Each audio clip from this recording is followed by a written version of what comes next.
Hola, buenos días, bienvenidos otra vez. Hoy vamos a tener la oportunidad de hablar con Ibar y hacerle todas las preguntas que planteamos en la sesión anterior, de hablar con él sobre lo que descubrimos, sobre las cosas interesantes que vimos en ese libro. Entonces, Valeria hoy va a conducir la conversación y bueno, ya vamos a empezar entonces con nuestra sesión de hoy. Lo primero, antes de empezar como con las preguntas del libro, sí nos gustaría que Ibar nos contara un poquito sobre su carrera de ilustrador, sobre los inicios. Sabemos que por ahí hubo una historia con títeres y unos primeros personajes que personalmente pues a mí me da mucha emoción poder estar acá hablando con Ibar sobre esto, porque yo era una niña cuando Chigüiro, que fue el primer personaje, vio la luz. Entonces, que nos cuente un poquito, Ibar, sobre esos inicios para que conozcamos un poco sobre el comienzo de esta larga y fructífera carrera. Cuando yo era muy chiquito, quería ser pintor. Entonces dibujaba todo el tiempo, me gustaba mucho dibujar.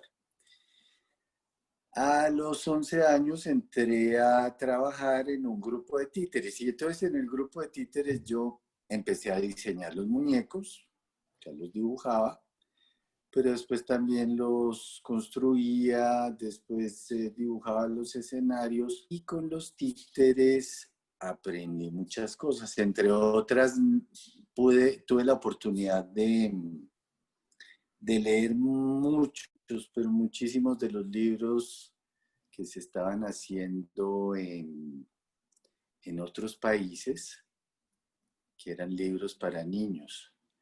O sea, eso fue como a partir de mitad del siglo pasado, digamos, no a mitad del siglo pasado empezaron a hacerse libros para niños, mucho antes se estaban haciendo libros para niños.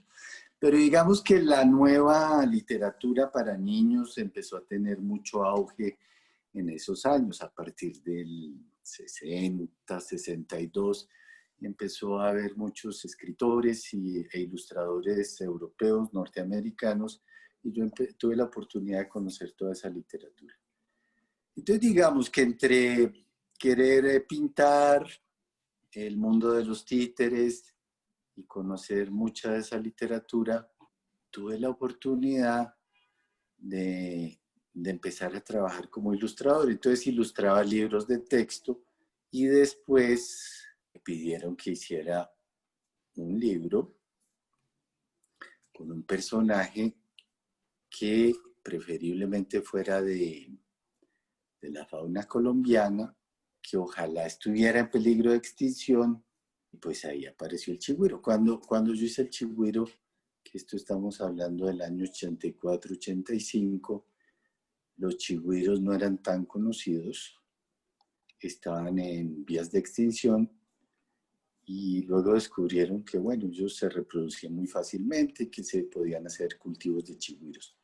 Hoy en día los chigüiros, yo he visto en internet muchos sitios, son famosísimos, en muchas partes los tienen como mascotas, porque además son animales muy cariñosos, son muy bonitos. Entonces, bueno, los chigüiros fueron los primeros libros que hice. Después seguí interesándome mucho y entonces continué escribiendo e ilustrando libros para niños. Esa es como la historia. Este libro en particular, Tengo Miedo, pues como te contábamos al inicio, pues suscitó muchísima conversación, muchísimas ideas, muchísimo análisis por parte de los niños, de Emma y de Jacobo. Pero entonces, antes de entrar directamente en el libro, sí nos gustaría saber y preguntarte sobre los miedos del autor. Ese libro, que tiene una primera edición de hace muchísimos años, surgió precisamente del miedo que a mí me producía hablar en público, relacionarme con la gente. Yo era una persona muy tímida. Entonces pensé que si a mí me producía miedo hablar con la gente, a esa gente que no le daba miedo hablar, de pronto le podía dar miedo a otras cosas. Entonces, ahí me surgió la idea de escribir Tengo Miedo. Entonces, por eso es que algunos monstruos tienen miedo a ciertas cosas y otros a otras. Entonces, esa fue la idea con el libro. Ya después, cuando con María hicimos la nueva edición, esa que tienes en la mano y que acabas de enseñar, pasó una cosa, es decir, cuando decidimos hacer la nueva edición, lo primero que pensamos fue que tenía que ser en color, porque la primera versión, la primera edición, es solo en blanco y negro. Son dibujos en línea de tinta y no tienen color, salvo el del papel. En la primera edición se le puso un color al papel, pero bueno, seguían siendo dibujos en una sola tinta.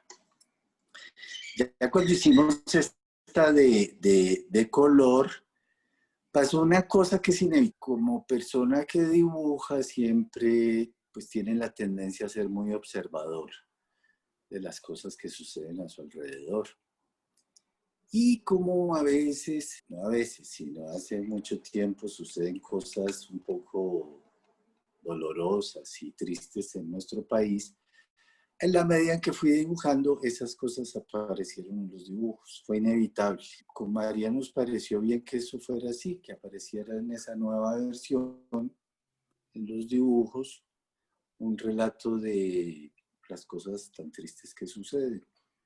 Porque yo estoy seguro que sin excepción los niños entienden de qué están hablando los dibujos. Particularmente, entonces, nos gustaría saber sobre los monstruos. Yo no sé si Emma o Jacobo se acuerdan y pueden volvernos o recordarnos cuál es su monstruo preferido, porque ellos tienen un monstruo preferido. Jacobo quiere hablar. Mi monstruo preferido es el de la olleta roja. Sí. Que está regando la leche. ¿Cierto? Hola, Iván. Hola, Jacobo. Sí. El que tiene colmillos, ¿verdad? Sí, el que acabo de hacer. Ah, mira, qué maravilla. Uy, está buenísimo ese, uy, divino tu dibujo. Me encanta, Jacobo. Te quiero decir una cosa. Dime lo que quieras. Que tú estudiaste en el Juan Ramón Jiménez, donde yo estoy estudiando. ¿De verdad? Sí. Sí, yo estudié hace, pero muchos años. Mi Imagínate. profesora Marta Patricia me contó. ¿Ves? Sí, yo estudié en tu colegio. Yo entré a tu colegio, entré en quinto de primaria, imagínate. Bueno, y Emma nos quiere compartir cuál es su monstruo favorito, ¿te acuerdas? Sí, yo sí me acuerdo. Emma. Mi monstruo favorito es el dragón. El dragón. El dragón, el que escupe fuego, sí. El que escupe fuego. Sí. Creo que Emma hablaba de que le gustaría tener como mascota uno de esos que escupe fuego, ¿cierto? Y entonces, hablando de los monstruos, Iván, conozco la versión inicial, son monstruos similares en el texto, digamos, pero la ilustración es bien diferente.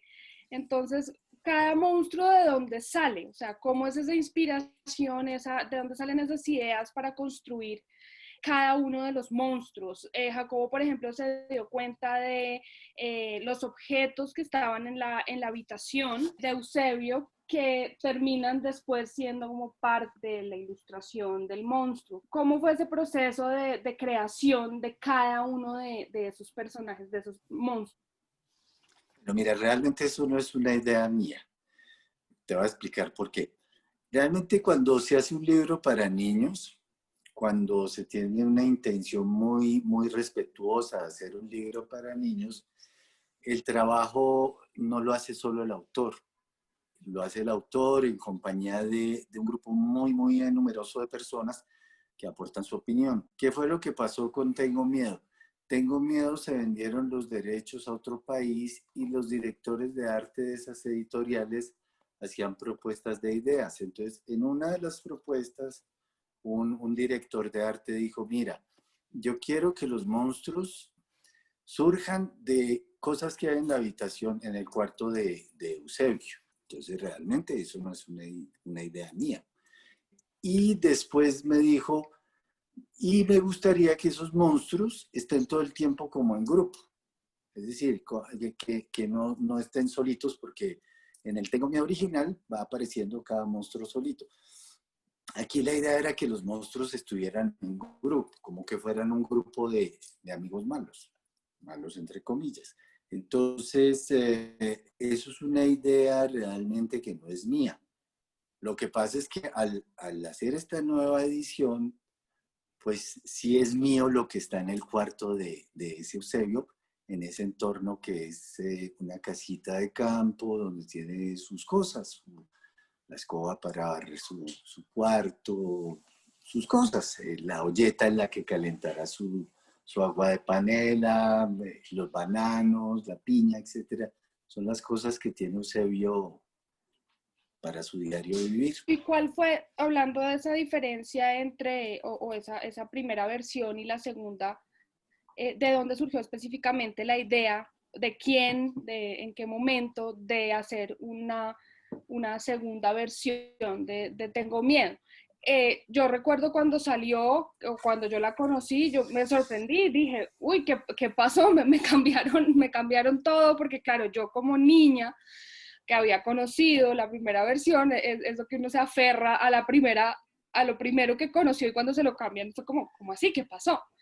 Ya después, Sí. obviamente uno lo entiende, lo disfruta, lo lee de otra forma, pero ¿cuál fue esa motivación de dónde surgió hacer un nuevo Tengo Miedo? Sí, mira, porque ese Tengo Miedo iba a ir en un programa de las escuelas de Norteamérica, porque era para una editorial norteamericana. Y resulta que hay ciertas restricciones y ciertas pautas para que vayan en la ilustración. Es decir, no puede haber personajes, digamos, no puede haber un personaje que sea una mujer como una bruja. Tiene que ser un monstruo que nos recuerde una bruja.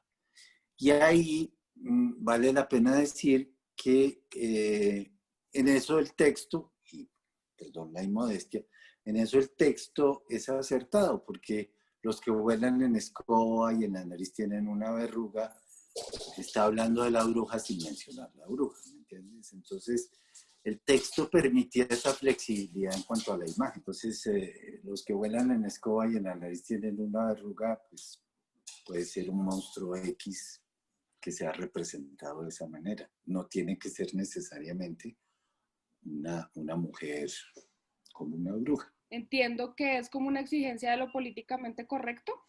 Exactamente. Ibar, y ya en cuanto a las situaciones, pues nosotros obviamente reconocemos como las situaciones detrás de cada una de las escenas,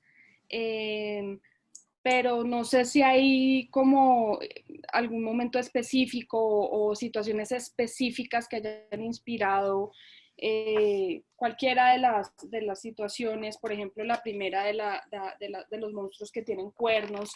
Nosotros en la sesión pasada estuvimos hablando con Jacobo y Emma de los poderes, entre comillas, que tienen estos monstruos. Del monstruo que tiene cuernos, si no recuerdo mal, decían que era súper fuerte, ¿no? Que tenía mucha fuerza, pero pues aquí hay una escena muy específica que evoca cierta circunstancia particular.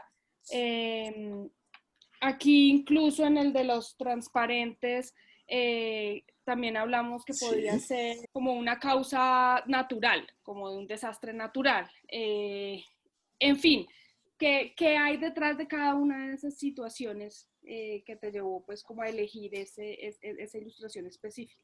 El sentimiento general es un sentimiento de querer exteriorizar como esa tristeza que le produce a uno ver que otros estén sufriendo. Es decir, eso básicamente es lo que está claro. Lo que es importante en el libro de Tengo Miedo es que igual tú puedes hacer una interpretación muy al pie de la letra de lo que las imágenes están mostrando, que me parece que es absolutamente claro. O también hacer tu interpretación. Eso es lo bueno de los libros, de la lectura, que como lector yo me apropio de una interpretación que me parece que es la adecuada para lo que estoy leyendo. Es decir, eso también es válido. Es decir, es válido que yo interprete las cosas. Entonces, si para mí simplemente el primer monstruo es un monstruo que tiene superpoderes y puede destruir todas las casas, etcétera, etcétera, pues eso está muy bien, pero igual puede ser otra la interpretación. Cuando se hace una imagen, igual cuando se hace un texto, es ofrecer esa posibilidad de que el lector también haga su aporte interpretativo, que de algún modo es una manera creativa de asumir la lectura. Pues eso sí, fue bien interesante en la conversación con los niños porque pues precisamente se hicieron esas varias interpretaciones desde lo que ellos mismos leyeron y claro, uno de adulto tiene una lectura, ellos lo ven por otro lado, ven detalles que uno no ve de pronto y nos llamó mucho la atención, sí, esas escenas donde están todos juntos, haciéndose trampa, peleando, compitiendo.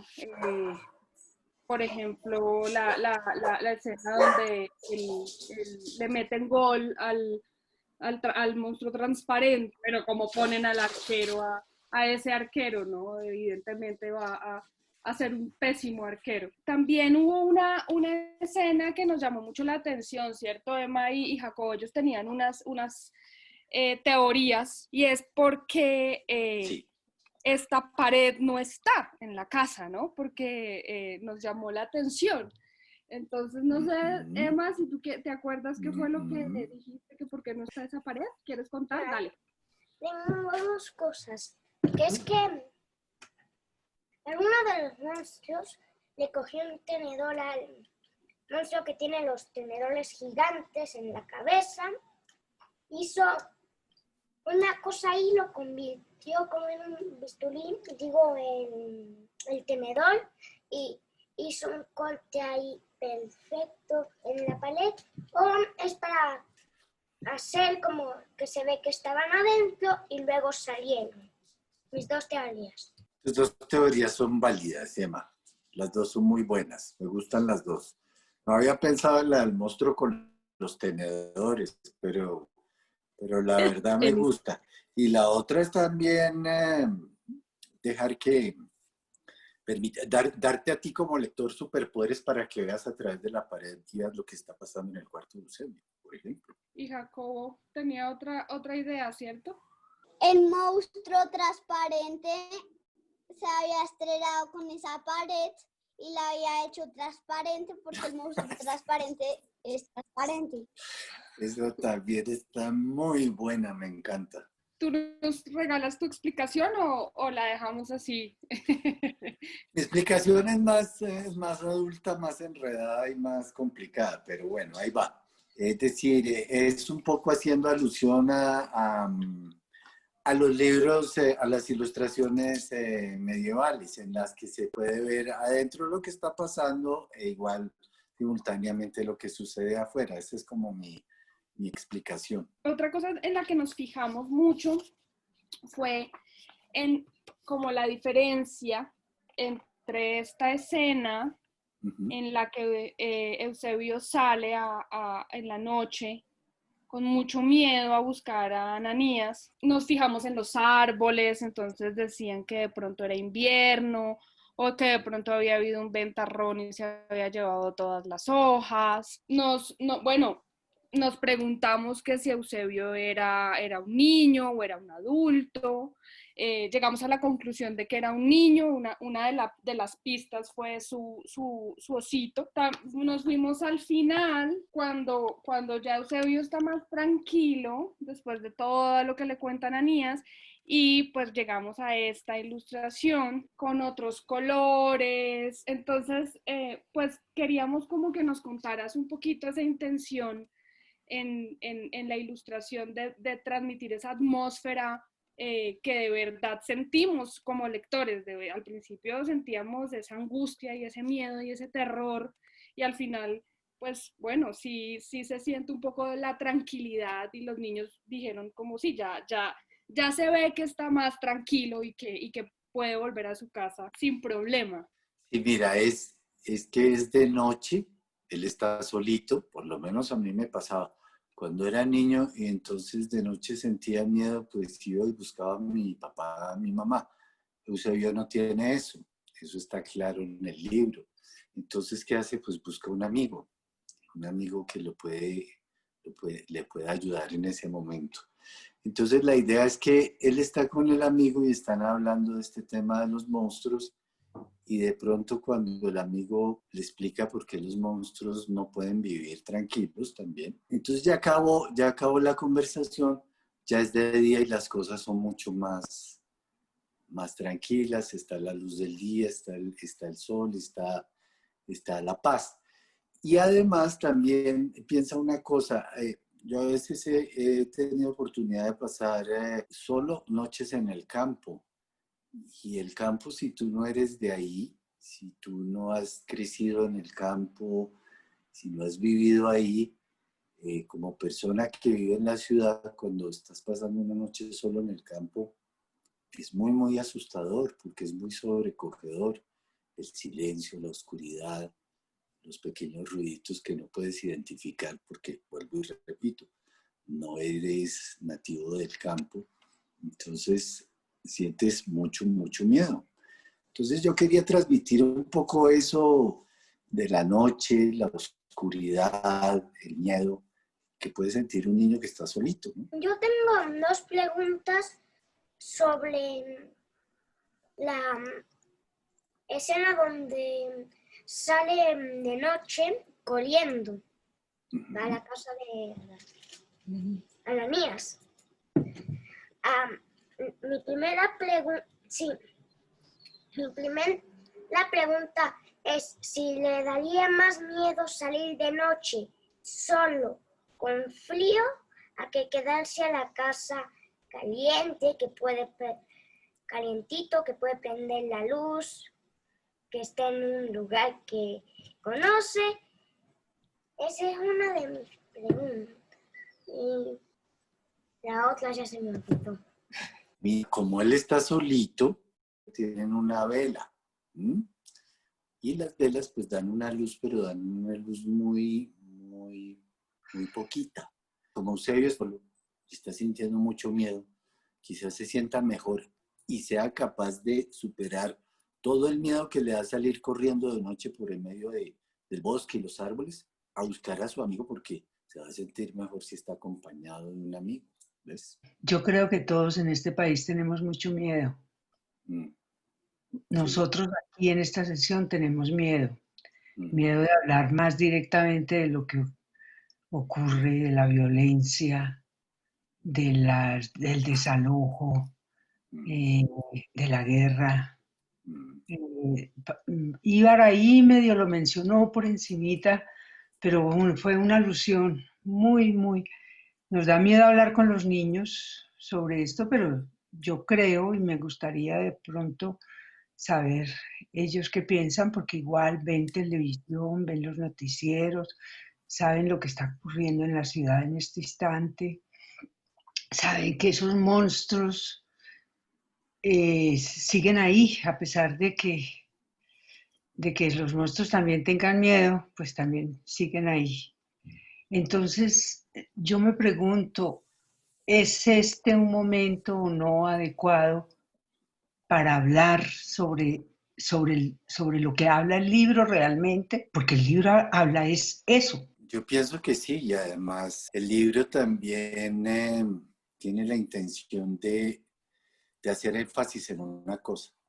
Es decir, si los monstruos tienen superpoderes para hacer que los demás sintamos miedo, yo pienso que el superpoder de todos es unirnos y poder vencer esos poderes de los monstruos. Eso me parece que es lo más importante de lo que habla el libro. Es decir, puede haber todos los horrores, la violencia, el desplazamiento, el secuestro, la destrucción sin justificación de las vidas, de las personas, de los sitios, pero existe un poder más grande que eso, que es la unión de la fuerza de todos los que queremos vivir en paz, vivir tranquilos y sabiendo que se nos respetan nuestros derechos como personas a vivir en paz. También nos preguntamos y hablamos la vez pasada sobre un monstruo, un miedo un poco invisible en este momento, pero muy presente, y pues es el de la pandemia, ¿no? Eso es también como ese es otro que no está necesariamente aquí tan explícito en el libro, pero que también es un miedo que creo nos recorre desde hace varios meses a todos como una amenaza. Entonces, también pues fue una alusión a esa situación la vez pasada. Últimamente se ha hablado de que los libros, digamos, tan adecuados para los niños.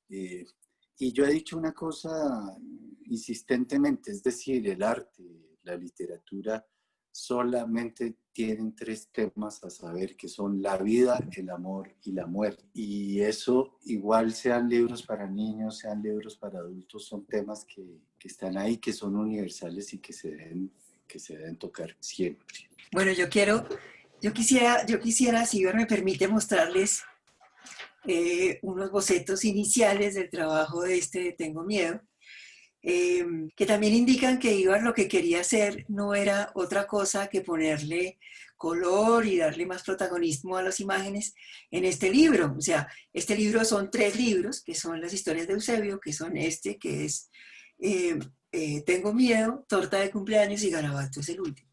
Ibar hizo toda una reflexión acerca del mundo de Eusebio y decidió que pasaban varias cosas. Primero, que los Eusebios ya habían crecido, o sea, que no puede ser que Eusebio siga siendo un niñito que con el miedo va y le pregunta a otros niñitos, que era mejor que uno cuando tiene miedo le pregunta a un adulto. Les muestro aquí.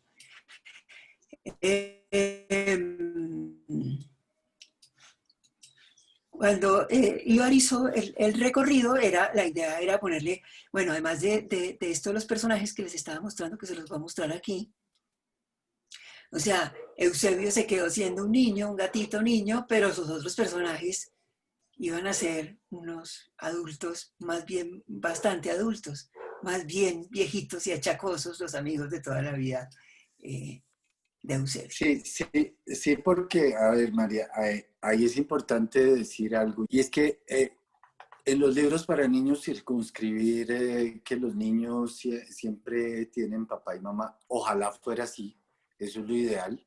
Lo ideal es que un niño tenga su papá y su mamá, pero pasa que no es tan así, es decir, el niño puede tener a ratos un papá, a ratos una mamá, o simplemente no tener ni papá ni mamá y estar en compañía de un adulto.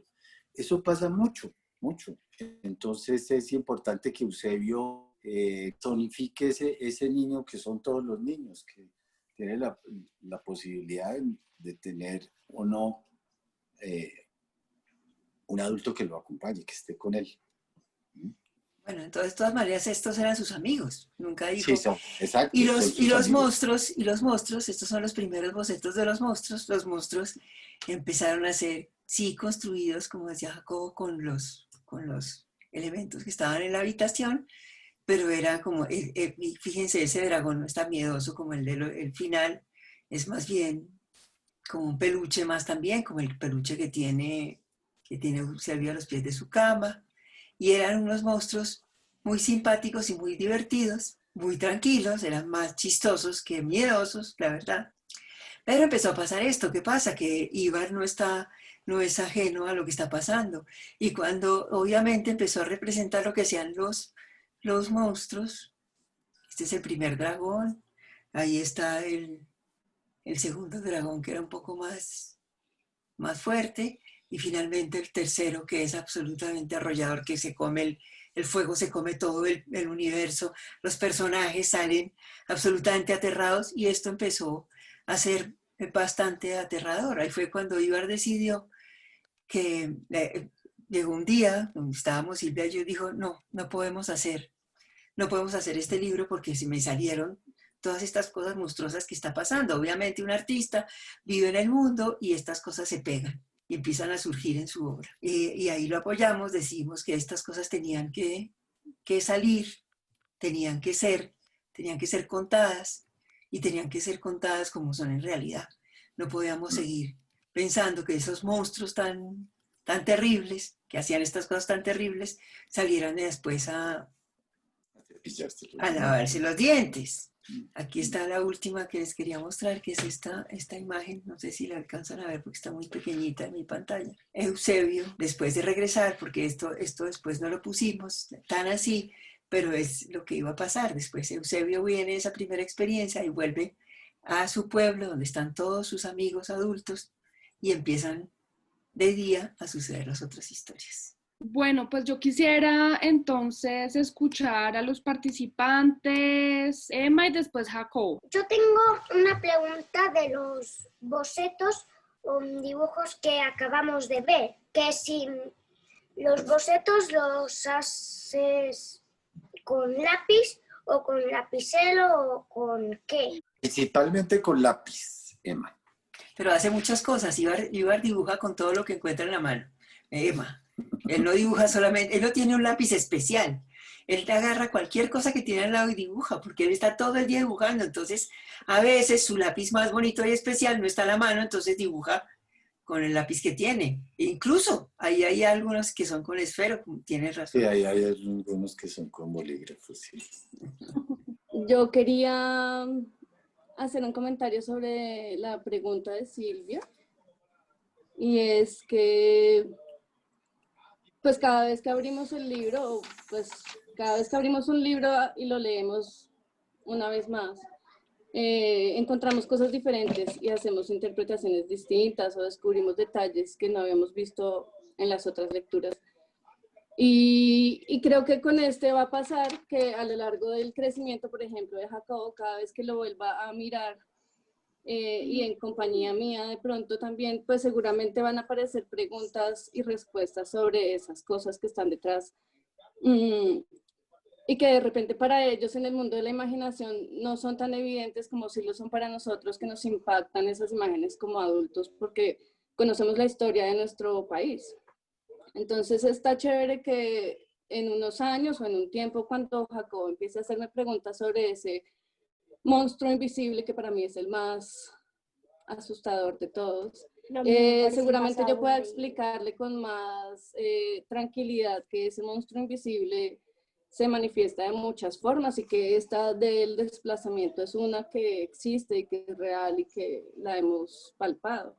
Luego entonces, con el paso del tiempo, se va a enriquecer muchísimo más el significado del libro y de todo lo que contiene conforme vamos descubriendo otras cosas y él como niño y yo como adulta también. ¿Cuánto tiempo te demoraste haciendo un dibujo? Porque cuando hiciste uno bien perfecto, cuando lo lograste hacer bien perfecto y cuando tuviste que volver ahí a dibujar los otros y después tuviste que volver a dibujar el mismo, ¿cómo lo dibujaste tan exacto? Con los mismos colores, el mismo fondo, el mismo redondeo, Todo igualito. todo eso. Me demoraba un mes, mes y medio haciéndolo, trabajando todos los días. Imagínate, Jacobo, eso es mucho trabajo. Elizabeth. Yo quería preguntar que para hacer, digamos, los dibujos de los monstruos, ¿te inspiraste pues en alguna experiencia que tuviste de pequeño, pues digamos que cuando eras pequeño te asustaste con algo o en qué te inspiraste para hacer los dibujos? Para hacer estos dibujos no necesariamente me inspiré en algo específico. Como te digo, como se habían hecho varias ediciones del mismo cuento con distintos modos de hacerlo, unos con muchos colores, otras con menos, los monstruos juntos, no juntos. Entonces, este fue un libro que los monstruos salieron muy fácilmente porque ya tenía la idea de que se debían basar en cosas que estuvieran en la habitación de Eusebio Entonces, jugando un poco con los objetos que había ahí, fui construyendo los monstruos. Una olleta podía ser la cabeza de uno, y así sucesivamente. De niño era un niño muy asustadizo, tenía muchos miedos y muchísimas pesadillas, pero yo creo que eso es lo más común de lo que creemos. Casi todos los niños tienen muchos miedos y muchas pesadillas. A medida que Emilia y Jacobo iban dando sus aportes, yo empecé a entender el trasfondo y entonces me hice una pregunta como, cuando uno de pronto tiene un niño muy perdido, además de que como me estoy metiendo en este cuento de la ilustración, siempre me preguntaba cómo hace uno para que los niños entiendan ciertos temas, como tan crudos, ¿no? Entonces cuando yo lo iba entendiendo junto a ellos, además de que aprendí una cantidad de conceptos nuevos con ellos, yo decía, ¿cómo hace un ilustrador como para deconstruir un tema de una manera, sí, como de una manera tan hábil y aún así decir todo, ¿no? Y yo descubrirlo al lado de un niño, porque inicialmente yo sola no había podido verlo. Entonces, pues mi pregunta es esa, ¿cómo llegaste tú a esa creación? No sé si de pronto estuviste con la compañía de un niño o cómo hace una persona para llegar a una creación de esta manera que le hable directamente a los niños y puedan entender todos estos conceptos tan fuertes, ¿no? Y de estas realidades como tan complicadas de explicar. Yo pienso que la clave está y ahí vale la pena retomar lo que estaba diciendo en su intervención, Silvia. La clave está en ser directo. No hay que mascarar nada, no hay que disfrazar nada. Todo tiene que ser directo, pero también la clave está en el modo en que se dicen las cosas. Si una cosa es decir las cosas de una manera abrupta y seca, y otra muy distinta es decir lo mismo tratando de utilizar la mejor manera poética de hacerlo. Es decir, por eso es que el libro tiene una preocupación estética muy fuerte. Eso pienso que se nota. Yo no puedo ser, digamos, yo no puedo ponerme aquí a hacer una crítica, y menos una crítica elogiosa de mi trabajo. Lo que puedo decir es que hay ese cuidado. Es decir, estoy respetando a un lector que es un lector pequeño, pero que igual puede ser un lector adulto, y tengo que tratarlo con respeto. Tengo que entregarle, por lo pronto, un material que sea estéticamente consistente, que tenga calidad y que además sea absolutamente claro en lo que está tratando de transmitir. Esa es la clave del trabajo de ilustración, del trabajo de escritura para un público infantil. Ibar, en ese sentido, yo quería terminar contar sobre la experiencia que has tenido con los niños leyendo este libro, porque cómo lo has recibido, qué comentarios o sea, que de pronto momentos así que puedas contarnos de la lectura y los comentarios que han hecho los niños sobre el libro desde que pues, ya lleva unos añitos circulando. A mí lo que más me gusta es la posibilidad de las múltiples interpretaciones. Volvamos al ejemplo que nos ocupa hoy, que son Jacobo y Emma. Jacobo y Emma hacen una interpretación, pero ha habido otras interpretaciones. Eso es lo que me parece que, sin pretenderlo mucho, es decir, sin decir voy a hacer un libro, ¿cómo sería la palabra intelectual y un poco pretenciosa? Polisemántico. No era esa la intención, pero sí permite eso. El libro permite distintas lecturas, distintas interpretaciones, y eso me parece que es acertado. Yo quisiera hacer un comentario, Iber. Yo quisiera saber qué tan presente tienes tú a los niños cuando gestas una idea, ¿sí? Porque acabas de hablar del respeto a ese lector y cómo en función de ese respeto tú haces una propuesta estética que les resulte comprensible, cercana, directa, pero que además les produzca un efecto, ¿sí?, estético justamente. Entonces, a lo largo de tu trayectoria como creador, ¿cuál es el lugar que han tenido los niños en tu propuesta? Bueno, lo primero que voy a decir es que hay dos bandos en la literatura infantil. Hay un bando que dice que los autores, cuando escriben libros para niños, no piensan en que están escribiendo un libro para niños. Ese es un bando. Hay otro bando que dice, sí, yo sí me siento a escribir libros para niños pensando en los niños. Yo soy de este segundo, es decir, yo sí soy plenamente consciente de que cuando escribo para niños, estoy escribiendo para niños. ¿Por qué? Siendo muy franco, yo considero que yo soy una persona con una inteligencia normal, es decir, y siempre me acuerdo de cómo percibía yo las historias que me contaban cuando era niño. Me acuerdo qué era lo que me impactaba, cómo las entendía, qué era lo que se me estaba contando, las imágenes que estaba mostrando. Y cuando estoy haciendo un libro para niños, pienso en eso. Pienso en el Ibar adulto que se está divirtiendo con la creación, con crear un texto, con crear unas imágenes.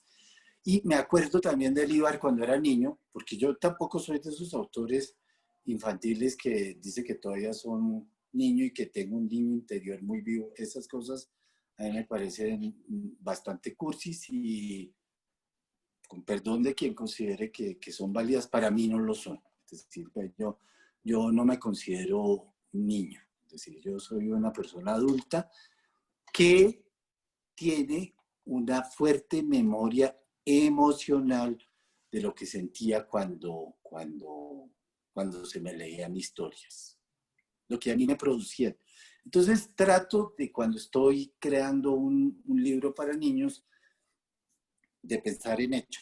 De hecho, hay libros que yo he escrito, no voy a decir cuáles, que considero que son muy malos. Son libros muy mediocres.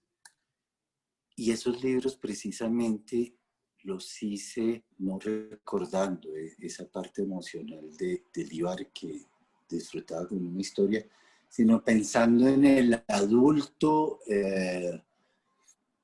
digamos, tieso, rígido, que está tratando de transmitir un mensaje a los niños. Eso me parece terrible. Es decir, yo creo que tengo la posibilidad de manejar dos lenguajes, más o menos bien, que me permiten comunicarme con esos lectores que son niños. Y en ese caso de ese Ibar adulto con una intencionalidad, ¿también estaba pensando en un adulto que iba a observar ese libro? Sí, hasta cierto punto sí, porque, bueno, eso yo no lo digo. Es más, puede que lo esté citando mal, pero creo que lo dijo, porque Luis Borges dijo, un buen libro para niños es un buen libro para adultos, punto. Y así es. Pero no necesariamente al revés, no necesariamente al revés. No necesariamente al revés. Incluso esa uno puede leer, sí, ¿por qué no? El Ulises y el tiempo perdido. De ahí a que pueda disfrutarlos, habría que ver. Es decir, no sé, que resulte Sí. una lectura placentera y fructífera y nutriente, no sé, pero bueno. Al revés sí, al revés sí. Al revés, Sí. claro, porque parte como de lo básico, de lo, digamos, fundamental en lo que todo el mundo se puede conectar. Uh-huh. Ahora, ¿tú qué les recomendarías, por ejemplo, a las personas que están iniciándose en el proceso de crear, pensar un libro para niños con respecto a lo que se observa de los niños, del mundo de los niños? ¿Qué sería recomendable observar? ¿En qué sería recomendable detenerse? Lo primero, fundamental, leer lo que se ha escrito. A mí me aterra que hoy en día se esté hablando de escribir libros con valores. Ajá. Es decir, cuando la gente habla de escribir libros con valores, está haciendo una declaración absoluta de su ignorancia. Es decir, Cuando uno lee toda la literatura clásica para niños, se da cuenta que hay ahí mucha referencia a los valores sin que sea literatura aburrida o mediocre. Entonces, creo que lo más importante para alguien que comience es leer mucho y ver mucho. Leer mucho de lo que se ha hecho, porque se ha hecho muchísimo y de excelente calidad. Y a manera de crítica constructiva, pienso que una gran cantidad de ilustradores y de escritores nuevos, porque ahora casi todos los ilustradores han resuelto que también son autores, no conocen lo que se ha escrito. Les puedes mencionar a Roald Dahl, no saben quién es, les puedes mencionar a Gianni Rodari, a Michael Ende, a Christine Oslinger, bla, bla, bla, bla, bla, y no saben, no conocen. Claro, y el no conocer esa tradición del mundo del libro para niños hace que como que estén creando de la nada. Es que ese es un gran problema de la época actual, es decir, que la gente joven cree que el mundo es a partir de a inventar. Lo demás es como si no hubiera existido, es como negar todo lo que hay atrás y ahora sí, a partir de mí, sí se va a hacer. Una última preguntita antes de darle la palabra a Elizabeth, que tiene rato con la mano levantada. Me acabas de mencionar la importancia de conocer lo que se ha hecho, de aproximarse a los libros, al canon, digamos, incluso de lo que se ha hecho en los libros para niños. ¿Qué hay que observar de los niños? ¿Qué hay que saber de los niños? Nada aparte de sentir interés y respeto por ellos y comunicarse de una manera fluida. Es decir, yo no sé por qué eso se da en mi caso particular.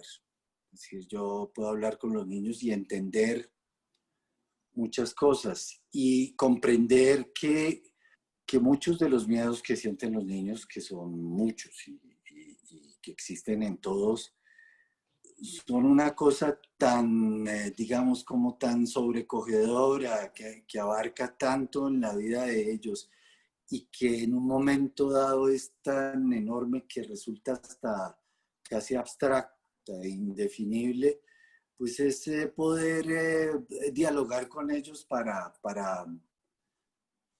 por medio de lo que uno crea ayudarles a exorcizar un poco eso. No me gusta usar la palabra, el verbo exorcizar, pero es ilustrativo en este caso. Es decir, es como la posibilidad de te ofrezco una oportunidad con esto de que exteriorices eso.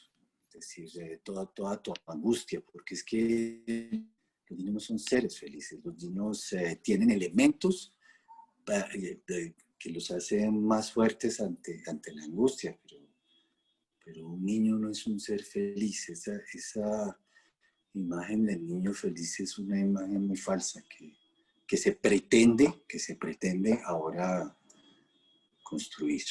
Muy bien. Vamos a darle la palabra a Elizabeth, entonces, que tiene rato queriendo preguntar algo. Pues yo quería preguntar que en qué momento te diste cuenta que tú tenías como ese don para escribir libros y por qué como quisiste escribir libros infantiles. Pues mira, Elizabeth, es más porque se me facilitaba mucho dibujar, se me facilita menos escribir. Pero ¿por qué escribir para niños y no para adultos? Porque me parece que cuando uno escribe para niños, tiene que decir las cosas muy importantes con muy poquitas frases. Eso para mí resulta más fácil, para mí en mi caso particular, que explicar las ideas, las emociones que tengo de una manera más extensa que posiblemente puede ser de manera general lo que se hace cuando se escribe para adultos. ¿Y en qué momento te diste cuenta que tenías como ese don para escribirlos? No, fue más una necesidad, porque fíjate, los primeros libros que yo hice fueron los chigüiros. Los chigüiros no tienen texto. ¿Mm? Y después, como quería seguir haciendo libros para niños, no había personas, no había escritores que se dedicaran a escribir para los más chiquitos. Entonces yo dije, yo tengo que poder hacerlo, yo tengo que poder hacerlo. De hecho, hice muchos intentos que resultaron muy malos y que agradezco que me lo hayan hecho ver otras personas a las que les leí estos textos. Y entonces hice el intento una y otra vez hasta que finalmente encontré cómo era la manera de escribir para niños. Eso fue justo después de que empecé, de que hice los libros de los chigüiros. Es decir, te estoy hablando de hace más o menos 35 años. Tiene la palabra ahora Sandra. ¿Qué le aconsejarías tú a los más pequeñitos, a los que están iniciando el aprendizaje de la escritura, que empiezan como a expresarse a través de dibujos? ¿Qué se les podría aconsejar? ¿Tú qué aconsejarías como escritor, como ilustrador? Bueno, digo, es decir, vuelvo y digo, leer y dibujar mucho a pesar de, yo me acuerdo que cuando yo era niño yo dibujaba mucho personas. Estoy hablando de cuando tenía 5 o 6 años. Me gustaba mucho dibujar personas, personajes. Dibujaba payasos, dibujaba gente. Y había un niño en kinder conmigo que me decía, usted solo dibuja personas. A mí me parecía eso terrible porque él dibujaba aviones y dibujaba como tanques de guerra y esas cosas. Y yo me sentí mal porque dije, pues sí, yo solo dibujo personas. Pero la anécdota va a que dibujen lo que dibujen, hay que seguir motivando a niños. Si a un niño le gusta dibujar mucho, pues que siga dibujando. Si tiene, digamos, habilidades para escribir, lo que es más importante es leer.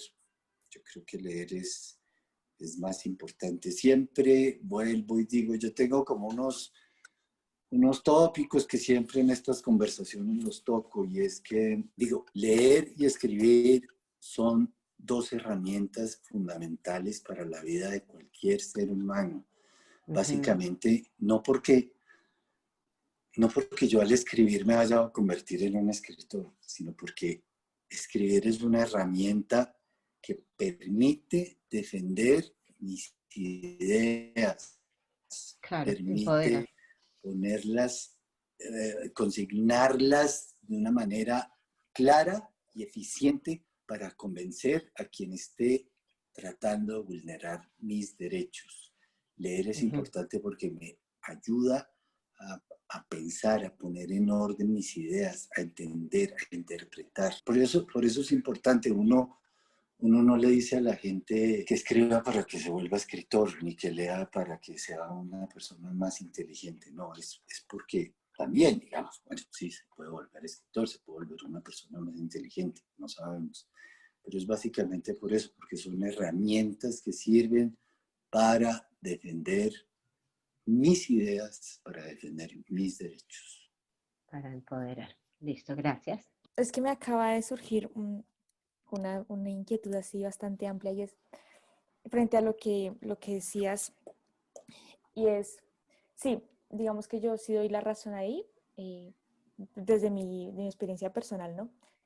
Yo soy de la generación del 92 y a mí se me ha dificultado mucho, bueno, vuelvo y tomar, me está interesando mucho la ilustración, no con el ámbito de lo que tú decías, no con el ámbito de que uno diga, ay, voy a ser la ilustradora del mundo o la escritora para niños, o sí, nunca, jamás se me había pasado por la cabeza, pero sí hay algo que me inquieta mucho, y es que lo que yo quiero hacer, así sea para mí misma, es que tenga un contenido, ¿sí? Que sea algo bien hecho.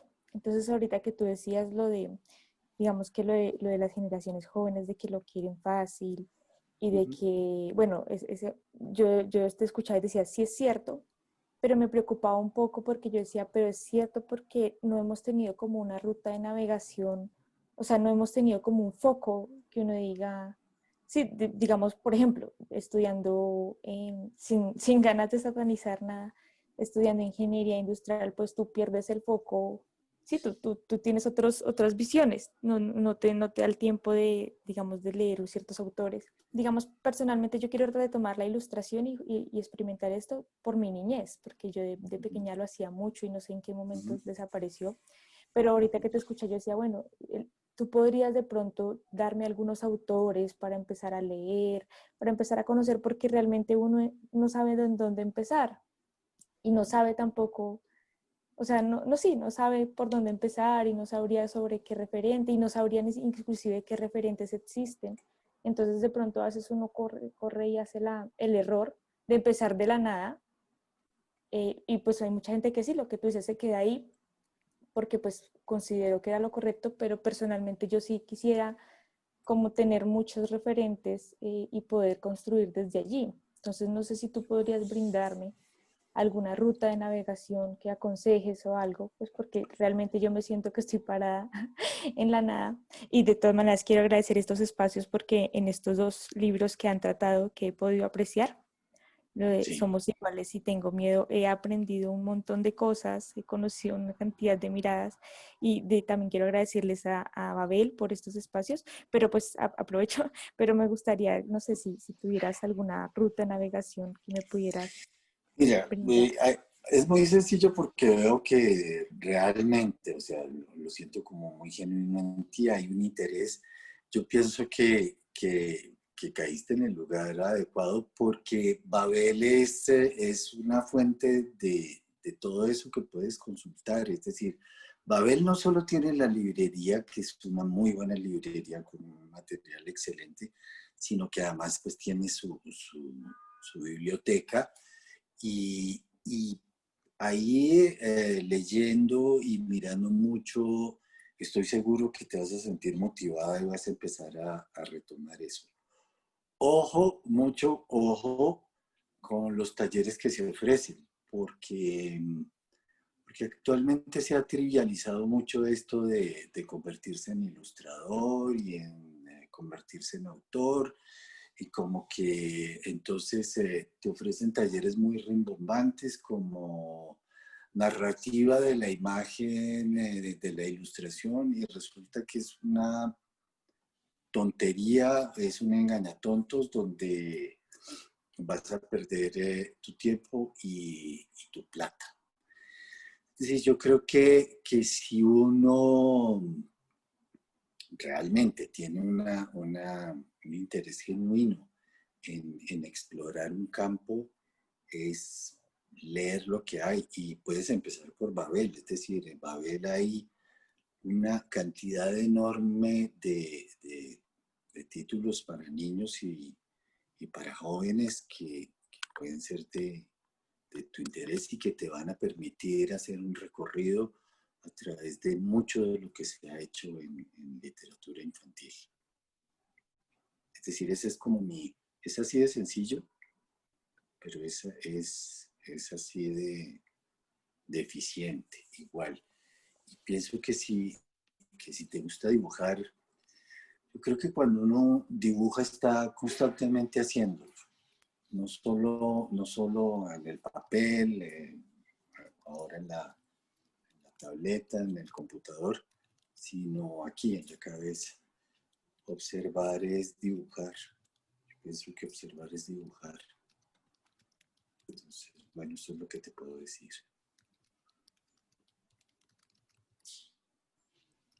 Muchas gracias. Bueno, creo que el tiempo también ya ha acabado en este encuentro. Hubo muchas preguntas, creo que podríamos seguir hablando toda la mañana, pero pues nada, agradecerle a Ibar, agradecerle a los participantes, especialmente a Emma y a Jacobo que estuvieron aquí pendientes y haciendo preguntas. Entonces, pues muchas gracias y Gracias. nos vemos prontico. Bueno, muchas gracias a todos. Gracias, Ibar, por estar con nosotros hoy. Siempre es muy agradable conversar contigo y verte, aunque sea por esta vía. Muchas gracias por este espacio. Muy amables, gracias. Gracias. Gracias. Gracias. Gracias. Chao, Emma. Chao, Chao, Emma. Jacobo. Chao, Jacobo. Gracias.